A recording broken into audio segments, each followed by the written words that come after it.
तो जब ये मेरी जमीन है, जब ये मेरी जमीन है, ये मेरा घर है, तो इस देश की जिम्मेदारी मुझ पर। मैं आवाज उठाऊंगा, मैं आवाज उठाऊंगा और चीख कर आवाज उठाऊंगा, इतनी तेज आवाज उठाऊंगा कि मैं तुम्हारे कान बहरे कर दूंगा। बिल्कुल साहब काशीराम साहब कहते थे, जिसकी जितनी संख्या वाली उसकी उतनी हिस्सेदारी। ऐसा नहीं होता, ऐसा नहीं हो रहा है। अगर ऐसा होता तो मुझे लगता है आज इस देश में प्रधानमंत्री की कुर्सी पर डॉक्टर बाबा साहब अम्बेडकर की विचारधारा वाला कोई व्यक्ति। याद कीजिए वो समय जब डॉक्टर बाबा साहब अम्बेडकर आपको अधिकार दिला रहे थे और माननीय महात्मा गांधी जी अंतर पर बैठ गए थे कि मैं दलितों को अधिकार नहीं देने दूंगा, और फिर एक पूरा पैक्ट नाम का समझौता हुआ था, वो समय याद। माननीय काशीराम साहब ने एक मोची के बेटे को, एक सब्जी बेचने वाले के बेटे को, एक रिक्शा चलाने वाले बेटे को उसकी कैपेसिटी के आधार पर इस देश की राजगद्दी पर बिठाने का काम किया। अपने की जूता भी बर्दाश्त है, दूसरे की उंगली बर्दाश्त भी मान नहीं।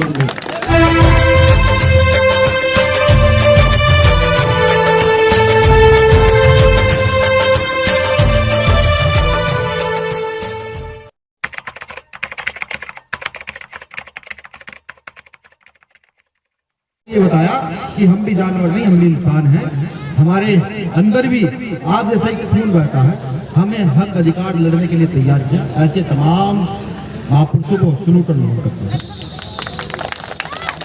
और मेरा नमन है उस महामानव को जिसने भारत के अंदर भारत के छूतों को राजनीतिक पहचान देने का काम किया, या मैं ये कहूँ जिसने हमें ये बताया कि राजनीतिक लालच और राजनीतिक सत्ता क्या होती है, जिसने हमें ये बताया कि सम्मान से जीना क्या होता है।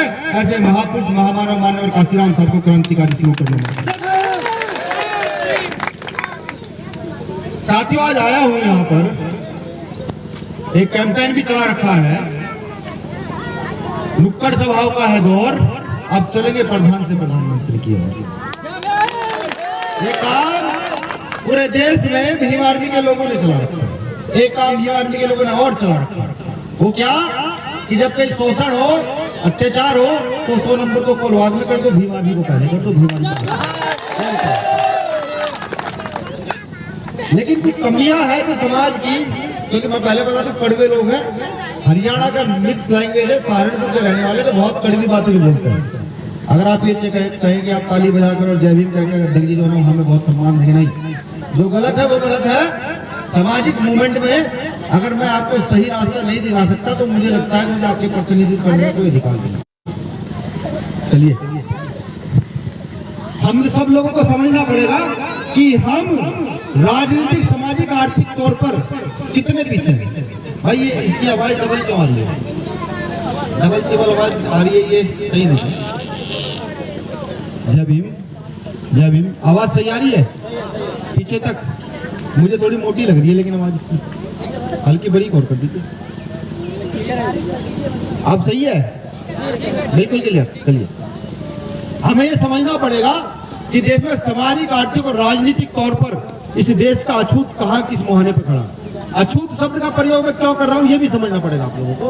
अछूत शब्द का प्रयोग मैं इसलिए कर रहा हूँ कि आज भी झारखंड में रहने वाले लोग, आज भी उड़ीसा में रहने वाले लोग, आज भी कर्नाटक में रहने वाले लोग अछूतों का जीवन व्यतीत कर रहे हैं। आज भी इस देश के अंदर, भारत देश के अंदर देवदासी प्रथा, जानते देवदासी प्रथा क्या थी? जो नहीं जानते बता दूं, पहले कुछ मंदिरों में लड़कियां दान दी जाती थी, वो लड़कियां उन मंदिरों में रहती थी और उस मंदिरों में रहने वाले जो भी पुजारी थे या और कुछ आने वाले राहगीर थे वो उनका शोषण क्या करते थे, उसको देवदासी प्रथा कहा जाता था। तो बहुत सारी लड़कियां आज भी दान दी जाती हैं। आज भी हमारे समाज की बेटियों को बेच करके विदेशों से लेकर पूरे देश में उनसे धंधा कराया जाता है आज भी। इसलिए मैं बार बार अछूत शब्द का नाम ले रहा हूँ, क्योंकि आज भी अगर हम इस शब्द को नहीं समझे, आज भी हम अपने इतिहास की ओर ना चले, तो मुझे लगता है कि हम लोगों का पतन निश्चित है। पतन कैसे निश्चित है? हमारी सरकारें नहीं, देश में हमारे बड़े बड़े नेता हैं, देश में हमारे बड़े बड़े मंत्री हैं, हमारी बहुत सारी जातियां हैं, हम बहुत सारे एकजुट भी हो चुके हैं। देखिए इतने सारे नेता, इतने सारे मंत्री होने के बाद 2 अप्रैल में 13 बच्चे शहीद हुए थे, याद है ना? 2 अप्रैल याद है? याद है? चलिए 2 अप्रैल की एक खास बात और बताता हूँ आपको कि जिस आंदोलन को करने में लोग साल भर 6-6 महीने लगाते हैं, हम उस आंदोलन को एक दिन के अंदर मोड़ देते हैं। हम अपने अधिकार के लिए एक दिन खड़े होते हैं और आंदोलन को मोड़ कर फेंक देते हैं, लेकिन उस आंदोलन को मोड़ने के बाद हमारे 13 भाई शहीद हुए। 13 भाई शहीद हुए। कमाल की बात है, देखिए देश की राजनीति के बड़े बड़े नेता, बड़े बड़े लीडरान, एक नेता ने आज तक ये नहीं सोचा 13 बच्चों के घरों की व्यवस्था कैसी है। आप में से किसी ने सवाल किया? भदोही में आने वाले नेताओं से आपने सवाल किया? एक आदमी बता दिए जिसने किसी नेता से सवाल किया हो कि भैया वो जो 13 भाई शहीद हुए थे राजस्थान के, मध्य प्रदेश के और यूपी के, उन बच्चों का, भाइयों का क्या हो रहा है? बताइए खड़े करके हाथ। किसी एक व्यक्ति ने सवाल किया हो? मैं कैसे जागरूक समाज समझ लूं आप लोगों को? मैं कैसे समझ लूं कि आप जगे हुए लोग हैं? समझ लूं? नहीं, मैं नहीं समझ पाऊंगा, माफी चाहूंगा, मैं नहीं समझ पाऊंगा।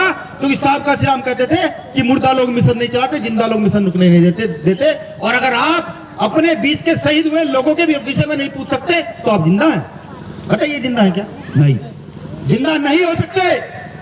अगर उन 13 बच्चों की घरों की व्यवस्था इस देश की राजनीति के लोग, दलित आदिवासी लोग नहीं कर सकते, तो मैं इसी राजनीति के लोगों को ठोकर मारना पसंद करता हूँ। मारता हूँ ठोकर। क्या भीम आर्मी के लोगों ने राजनीतिक मुंह के लोगों को बार बार ठोकर मारी। उनको बताया है कि ये देश आंदोलनों का देश है। यहाँ भगत सिंह ने आंदोलन किया, यहाँ शौकुल्ला खान ने आंदोलन किया, यहाँ चंद्रशेखर आजाद ने आंदोलन किया, यहाँ भीम आर्मी आंदोलन कर रही है।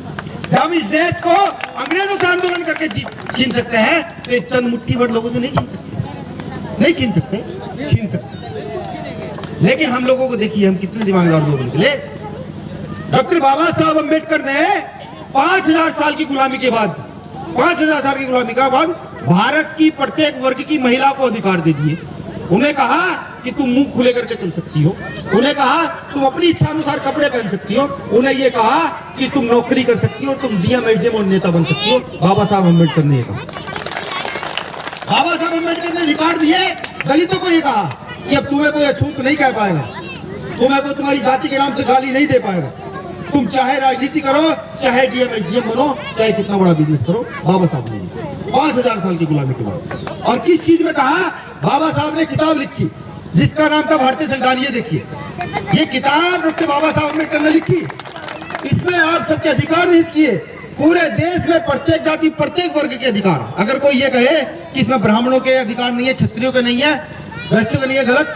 इसमें सबके अधिकार है, सबको ये किताब अधिकार देती है।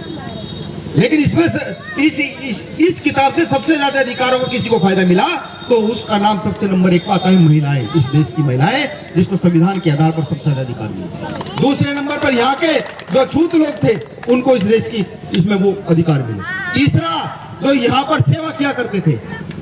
आप शूद्र नहीं हो, अगर ये सोचते हैं यहाँ के दलित आदिवासी कि वो शूद्र है, नहीं, वो शूद्र नहीं है, वो शूद्र की श्रेणी से भी कहीं नीचे थे। तीसरा अधिकार सबसे महत्वपूर्ण किसी को दिया जाता है तो यहाँ के शूद्रों को, जिनका काम सिर्फ सेवा करना, उनको दिया जाता है। और देखिए हम कितने दिमागदार लोग निकले। हमने संविधान के बल पर रोटी कमाई, गाड़ियां कमाई, बड़े बड़े घर कमाए, अच्छे कपड़े पहने, अच्छा मंच लगाया और खूब भाषण दिए। लेकिन जब संविधान की रक्षा की बात आई तो हम लोग पीछे हट गए, हमने सवाल करने बंद कर दिए। अब से कुछ साल पहले कर्नाटक के एक मंत्री ने ये कहा चिक चिक कर कि मैं संविधान बदल दूं। खूब कहा चिक चिक कर मैं संविधान बदल दूंगा। भीम आर्मी के लोगों के साथ तमाम सामाजिक संगठन के लोगों ने कहा कि जिस व्यक्ति ने ये कहा है कि संविधान बदल देगा, उस व्यक्ति की हम कुर्सी उतार कर फेंकेंगे, उस व्यक्ति को देश में रहने का अधिकार नहीं है। अब मैं पूछना चाहता हूँ आप लोगों से कि सोशल मीडिया के समय पे यहाँ पर 10 मिनट में हुई घटना पूरे देश में फैल जाती है। आपने क्या किसी नेता से सवाल किया, किसी एमपी विधायक से सवाल किया, किसी यहाँ के डीएम एसडीएम से सवाल किया कि एक मेंबर ऑफ पार्लियामेंट का जिम्मेदार व्यक्ति संविधान बदलने की बात कर रहा है, जिसके दम पर वो कुर्सी बैठा है? सवाल किया? नहीं किया ना। तो मैं कैसे जिंदा समाज समझ लूं? एक और दिमाग की बात देखिए, हम बीवी और टीवी में खुश रहे, हम दारू और मुर्गे में खुश रहे, हम अच्छे खाने पीने में खुश रहे, हमने सोचा मेरे बीवी मेरे बच्चे पढ़ करके बड़े हो जाए, समाज जाए भाड़। दिल्ली में संसद की गलियों के बाहर भारतीय संविधान को फाड़ कर कुछ लोग जला देते हैं। उस संविधान को जला देते हैं जिस संविधान से देश चलता है, उस संविधान को जला देते हैं जिससे देश की सारी व्यवस्थाएं चलती हैं, जिससे हमारे अधिकार नहीं होते। जैसे आज हमारे साथी सिपाही साथी बैठे हुए हैं, प्रशासन यहाँ बैठा हुआ है, वो सिर्फ संविधान की बदौलत बैठा हुआ है, क्योंकि ये लोग संविधान में बंधे हुए हैं। वरना यहाँ पहले जंगल राज था, जंगल राज था, जिसकी लाठी उसकी भैंस, ये भी था। जब वो संविधान वहां पर जल जाता है, और हम कितने दिमागदार लोग, हमने हाथ खड़ा करके बताइए आप में से कितने लोगों ने विरोध किया था जो संविधान दिल्ली में जला था? बताइए हाथ उठा के। नहीं किया था ना विरोध? शर्म नहीं आएगी? नहीं आएगी हम लोगों को शर्म? 5000 साल की गुलामी जिस किताब ने हमारी दूर की हो, कुछ चंद लोग, तुच्चे लोग, मैं ये कहूं कि इस देश के आतंकवादी लोग संविधान को जलाते हैं और हम जैसे लोग चुप रहते हैं। जिस संविधान ने हमारी माँ बहनों को इज्जत का देने का काम किया, हम लोगों के मान सम्मान देने का काम किया, हम चुप रहते हैं, हम सवाल जवाब नहीं कर सकते। भारत की राजनीति का एक भी नेता नहीं बोलता, एक भी नेता ये नहीं कहता कि इस देश की गलियों में संविधान जलाया गया है, तो जिन लोगों ने संविधान जलाया है उन पर एनएसए की कार्रवाई होनी चाहिए, उन पर तेज दौरा लगना चाहिए, उनको इस देश से निकाला दे देना चाहिए, नहीं कहता। और हम लोग भी चुप रहते हैं। अगर आप सोचते हैं ये अधिकार इतनी आसानी से मिले हैं, तो पढ़िए डॉक्टर बाबा साहब अम्बेडकर को, पढ़िए महात्मा ज्योतिबा फूले को, पढ़िए साहू जी महाराज को, पता लगेगा अधिकार कितनी मुश्किलों से तुम लोगों को दिए गए, ये ऐसे नहीं मिले हैं। अगर आप अपने पुरखों की विरासत नहीं संभाल सकते तो आपके जीवन का कोई फायदा नहीं, जा करके मर जाइए, इससे तो मैं बहुत साफ स्पष्ट कहता हूँ। और अगर जिंदा हो तो जिंदा होने का प्रमाण दो, बताओ कुछ गलत हो रहा है तो लड़ो, कुछ गलत हो रहा है तो कुछ नहीं होगा। हमारे लोग पहले डरा करते थे, नहीं भाई प्रशासन मुकदमे लगाकर जेल डाल देगा। मुझ पर मुकदमे हैं, भाई चंद्रशेखर आजाद पर मुकदमे हैं, डॉक्टर पी के सागर पर मुकदमे हैं। हमने सोचा यार अगर बहन की इज्जत लुटती होगी प्रशासन के डर से, हम बहन की इज्जत का लुट जाने दें। जब मेरे बुजुर्ग को पीटा जाता है क्या प्रशासन के डर से उसको पिट जाने दें? जब हमारे जो छोटे छोटे पट्टे हमें रहने के लिए मिले हुए हैं, मनवादी व्यवस्था के लोग उसको छीन लेते हैं, क्या प्रशासन के डर से उनको छीन जाने दें? हमने कहा नहीं। अब बोली का जवाब बोली से और गोली का जवाब गोली से बीमारी के लोग देंगे, और खड़े हो गए। खड़े होने का नतीजा देखिए कितना मजबूत रहा, क्योंकि लोकतंत्र का जैसे ना, ये लोकतंत्र की व्यवस्था को स्थापित करता है ना संविधान, कि जिसके जितने ज्यादा सिर होंगे इस देश का राजा वही बन जाएगा। इस अंगूठे से आप देश का राजा बना देते हैं ना, बना देते हैं ना। तो मजबूती देखिए कितनी रही कि आज तक इस देश की क्या किसकी सबसे बड़ी संस्था, मनुवादी संस्था, या मैं ये कहूँ जो देश में सांप्रदायिक जाति का दंगे कराती है, आरएसएस के चीफ माननीय मोहन भागवत, जो किसी के स्टेटमेंट का भी स्टेटमेंट नहीं देते। उन्होंने एक मास्टर के बेटे पर, प्राइमरी टीचर के मास्टर के हेड मास्टर के बेटे पर स्टेटमेंट पर स्टेटमेंट दिया। उस मास्टर के बेटे का नाम था चंद्रशेखर आजाद रहमान। जब उसने ये कहा जेल से छूट करके इस देश की व्यवस्था को नागपुर से चलने नहीं दिया जाएगा, इस देश की व्यवस्था को भारतीय संविधान से चलना होगा, तो 3 दिन के अंदर मोहन भागवत का स्टेटमेंट आता है। और मोहन भागवत जी कहते हैं, माननीय मोहन भागवत जी कहते हैं कि नहीं, ये देश तो संविधान से चल रहा है, ये देश तो समझ आ गई एक बात कि जब तुम लोग गलत के खिलाफ सीना तान के खड़े हो जाओगे तो गलत करने वाले लोगों को डर लगने लगेगा। लेकिन क्योंकि इस देश में मनुष्य व्यवस्थित लोगों की सरकार है, मैं जौनपुर आया तो पता लगा एक बच्चे की हत्या जो है वो पुलिस कस्टडी में हुई, उसको इतना मारा पीटा गया कि वो मर गया। मैं पूछना चाहता हूँ आप सब लोगों से, अगर डॉक्टर पी के सागर कुछ गलत करते हैं, इन्होंने कोई गलत काम कर दिया है, तो क्या आप इनको मार देंगे या इनको जेल पुलिस के हाथ कहेंगे इनको कोर्ट में लेकर जाया जाए, इनको सजा कोर्ट देगा? ये नहीं चल रहा। आजकल भीड़ तंत्र चल रहा है कि अगर आप अपने हक अधिकार की बात करेंगे आपको घेरा जाएगा, आपको पीट पीट कर मार दिया जाएगा। ये देश में पूरे देश में इसके खिलाफ लड़ना पड़ेगा। अगर आप ये सोचते हैं इसके खिलाफ नहीं लड़ेंगे तो मैं आपको लेकर के चलता हूँ उससे 200 साल पहले, अब से 300 साल पहले, जिस समय इस देश में कलकत्ता के जरिए ईस्ट इंडिया कंपनी ने एंट्री की थी। ईस्ट इंडिया कंपनी जानते हैं? 1600। उस समय अलग अलग लोगों का रास्ता था, मुगलों का रास्ता, क्षत्रियों का रास्ता, अलग अलग लोगों का रास्ता। जब यहाँ पर ईस्ट इंडिया कंपनी ने एंट्री की थी तो उस समय हुआ क्या था? हुआ ये था कि आपकी जो दुकान है ईस्ट इंडिया कंपनी ने वो किराए पर ले ली, कहा कि आप चलाइए खुद ही, लेकिन इस पर आधिपत्य मेरा हो। बिजनेस के तौर पर यहाँ पर एंट्री की गई। सेम कंडीशन आज है। क्या रेलवे नहीं बेच दिया गया? किसको बेचा गया? सोशल मीडिया पे देखता है ना कि एक ट्रेन के डिब्बे पर अडानी अंबानी लिखा हुआ आ रहा है, देखता है ना? क्या बीएसएनएल नहीं बेच दिया गया? जब जियो की कंपनी देश से लेकर विश्व में टॉप कर सकती है तो इस देश की सरकारी कंपनी बीएसएनएल क्यों डूब गई? कभी सोचा है? सोचा है कभी? नहीं। सरकारी संस्था इसलिए खत्म कर दी गई, LIC नहीं बेच दी गई। धीरे धीरे भारत के गवर्नमेंट सेक्टर बेच दिए जा रहे हैं और हम लोग चुप। चलिए, ये तो गवर्नमेंट सेक्टर बेच दिए। अब एक मेन चीज और सुनिए, जो इस देश को संभालते हैं, जो इस देश की व्यवस्था को संभालते हैं। कोई कहता है अगर इस देश की व्यवस्था को नेता संभालते हैं, मैं उसे सबसे बड़ा बेवकूफ कहता हूँ। इस देश की व्यवस्था को नेता नहीं संभालते। इस देश की व्यवस्था को संभालने वाले अगर कोई लोग हैं तो यहाँ के IAS और PCS, यहाँ के IAS IPS लोग इस देश की व्यवस्था को संभालते हैं। वो बताते हैं कि देश कैसे चलेगा। RSS के लोगों ने उसका भी तोड़ निकाल दिया। उन्होंने कहा लेटर एंट्री के नाम पर, सर लेटर एंट्री क्या है, शब्द माइंड से स्लिप हो गया। लेटर एंट्री के नाम पर उन्होंने IAS की डायरेक्ट नियुक्ति करनी शुरू कर दी। और मजे की बात देखिए, डायरेक्ट नियुक्ति में भी मात्र एक समाज के लोगों का भरमार शुरू कर दी कि 10 अगर हमने नियुक्ति की तो 10 के 10 एक समाज के लोग। क्या जब इस देश के अंदर PCS IAS लोग बिना टेस्ट दिए, बिना कंपटीशन दिए वहां जाने लगेंगे, इस देश की व्यवस्था क्या लोकतांत्रिक रह पाएगी? ये देश लोकतांत्रिक व्यवस्था से चल पाएगा? नहीं चल पाएगा। ये समझना पड़ेगा। यहाँ पर जो लड़का पढ़ रहा है, जो लड़का इंटर है, जो लड़का हाई स्कूल ग्रेजुएट है, जो मेरी बहन पढ़ी लिखी है, वो सोशल मीडिया का पॉजिटिव यूज कीजिए। उसमें सिर्फ गाने देखने के लिए ये फोन नहीं है। अगर आप ये सोचते हैं कि हमारे पिता ने हमें 20,000 रुपए का फोन लेके दे दिया, वो सिर्फ इसलिए दे दिया है कि हम उसमें मूवी देखेंगे, हम उसमें गाने देखेंगे, तो मैं कहता हूँ आपसे बड़ा मूर्ख मैं किसी को नहीं समझता। अरे वो सुविधा आपके लिए इसलिए है कि आप अपना इतिहास उसमें जान सके, आप पूरे देश में जान सके इस देश में क्या चल रहा है, आप इस देश की अर्थव्यवस्था के विषय में सीख सके, इस देश को चैलेंज कर सके कहीं कुछ गलत हो रहा है, तो इसलिए आपको दिया गया। अगर आप ऐसा नहीं कर सकते तो मुझे शर्म आती है इस युवा पे।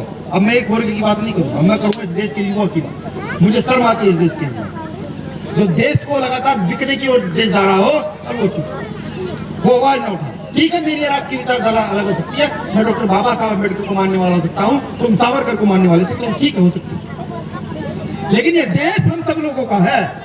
और अगर इस देश की बिकती हुई व्यवस्था में तुम लोग इंटरफेयर नहीं कर सकते तो मैं बता दूं फिर कि तुमने गांधी को मारने वाले गोडसे को महान बताया, तुमने देश की आजादी में लड़ाई लड़ने वाले लोगों को आतंकवादी बताया, और देश में आजादी के समय अंग्रेजों से माफी मांगने वाले सावरकर को देशभक्त मैं बता दूं।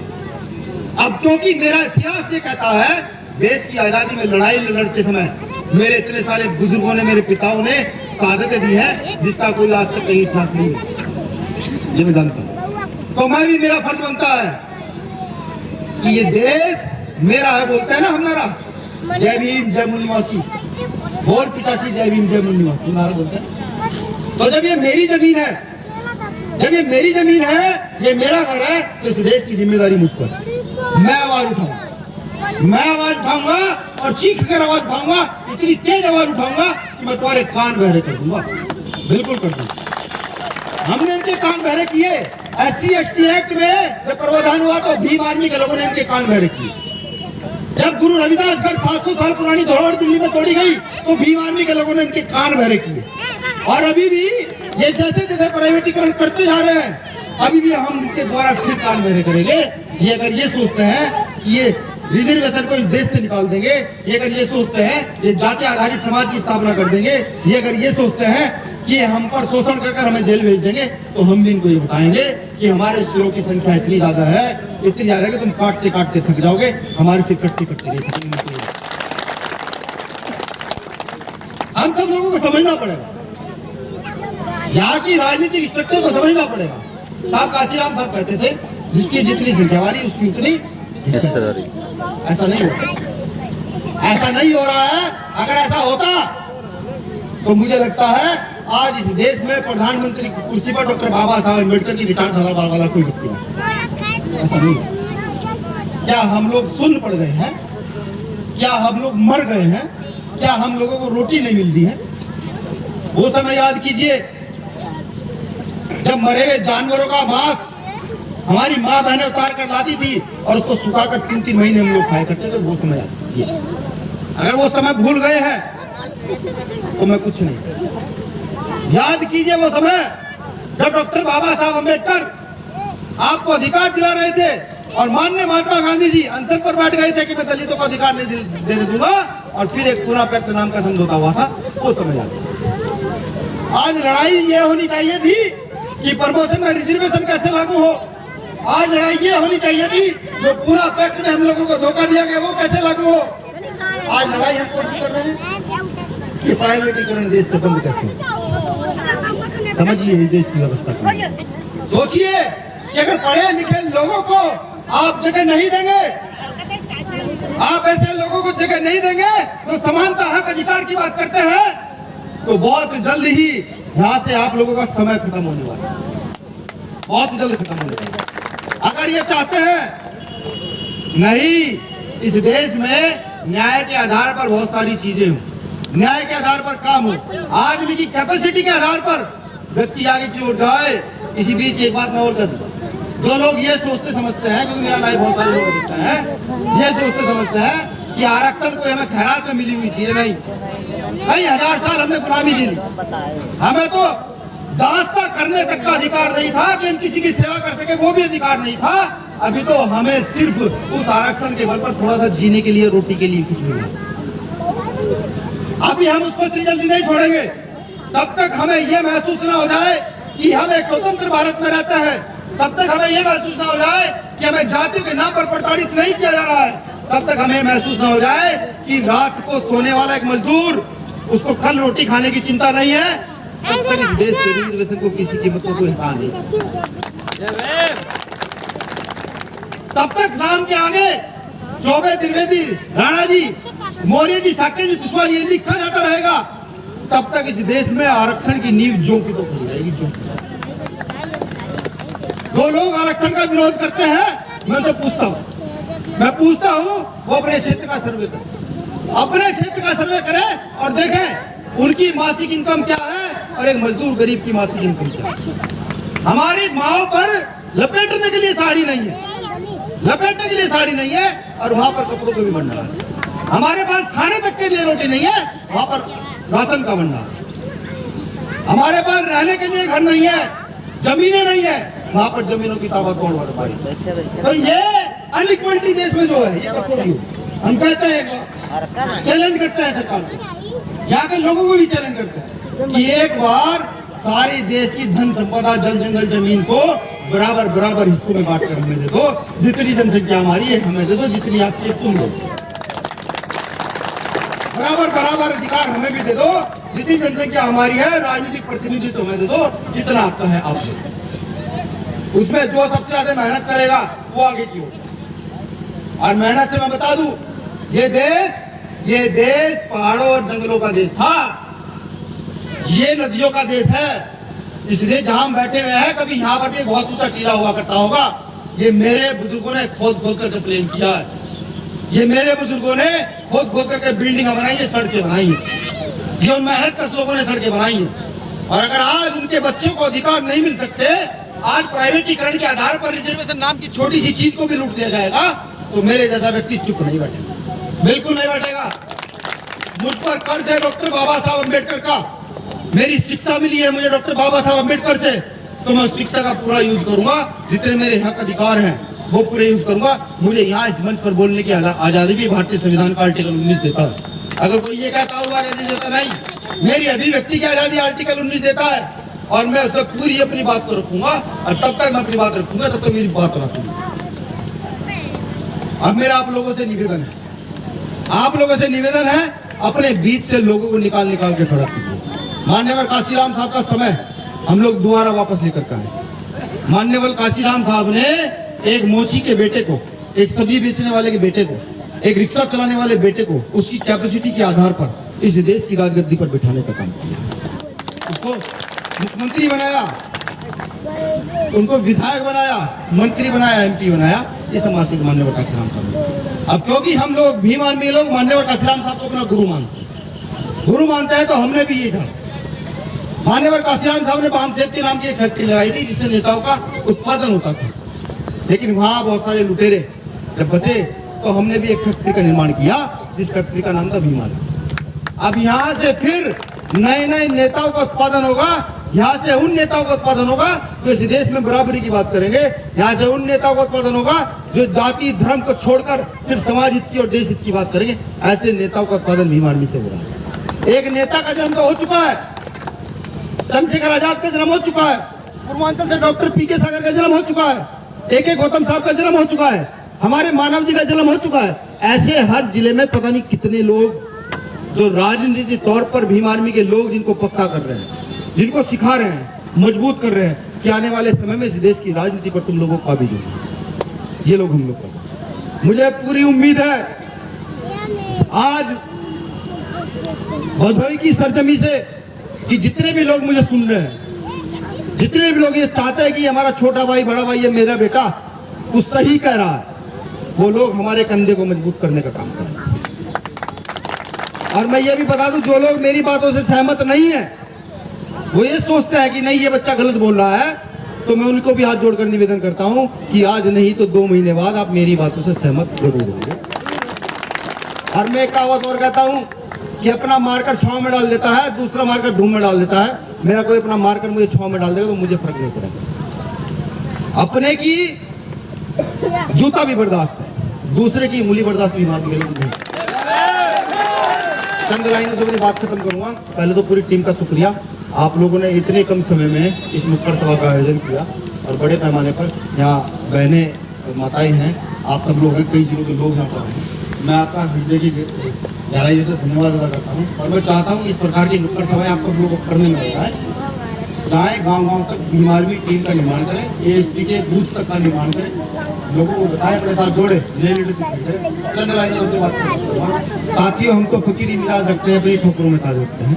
ये लाइनें मैं हर जगह कहता हूँ, हर मंच से कहता हूँ। इन लाइनों का जो व्यक्ति मतलब समझेगा वो समझिए, वो मुझे खुद को समझ जाएगा, वो मेरी टीम को समझ जाएगा, नहीं समझेगा तो समझने का प्रयास कीजिए। साथियों, हम तो फकीरी मिजाज रखते हैं, अपनी ठोकरों में ताज रखते हैं। कल की परवाह भीम आर्मी के लोग नहीं करते दोस्तों, भीम आर्मी के लोग तो अपनी मुट्ठी में रखते हैं।